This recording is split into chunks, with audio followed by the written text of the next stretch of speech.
ભારત સરકારના નીતિ આયોગ દ્વારા દેશની અંદર આવેલી સરકારી શાળાઓની સ્થિતિ, એમાં કાર્યરત શિક્ષકો, ઇન્ફ્રાસ્ટ્રક્ચર સહિતના માપદંડો ઉપરનો અહેવાલ ગુજરાત માટે ઘણો ચોંકાવનારો છે.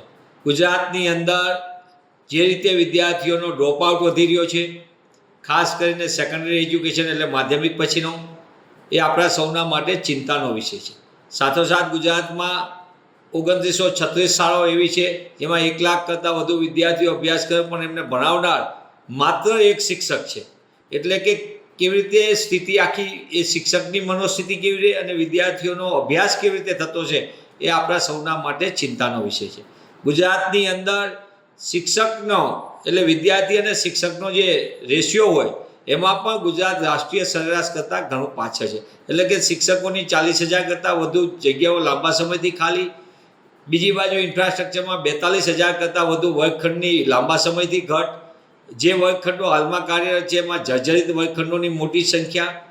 એટલે કે સમગ્ર વ્યવસ્થામાં કરોડો રૂપિયાના બજેટની ફાળવણી કરીને મોટા મોટા આંકડા દેખાડનાર ભાજપ સરકારમાં શિક્ષણ સતત કથળતું જાય, ખાસ કરીને સરકારી શાળાઓનું, એ આપણા સૌના માટે અતિ ચિંતાનો વિષય છે.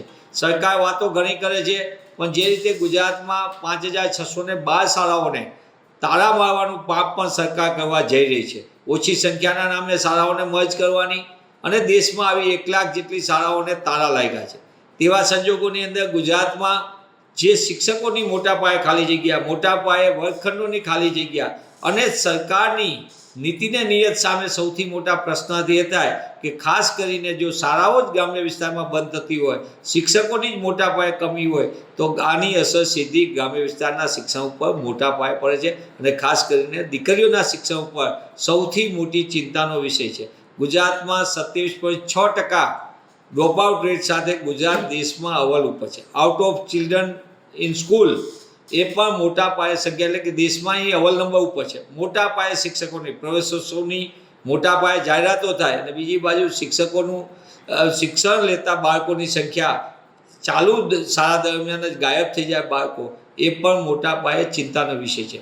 તેવા સંજોગોમાં કોંગ્રેસ પક્ષ તરીકે અમે માંગ કરીએ છીએ કે રાજ્યના શિક્ષણ વિભાગ, જે ભ્રષ્ટાચારનું એપી સેન્ટર છે, એ ખાલી કાગળ ઉપર પરિપત્રો કરવાને બદલે વાસ્તવિક સ્થિતિ જોવે.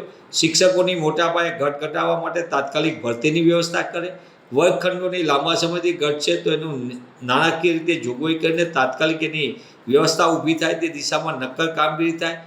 જો સાચા અર્થમાં પ્રયત્ન થશે તો ગુજરાત ભણી શકશે, અને ગુજરાત ભણશે તો આગળ વધશે.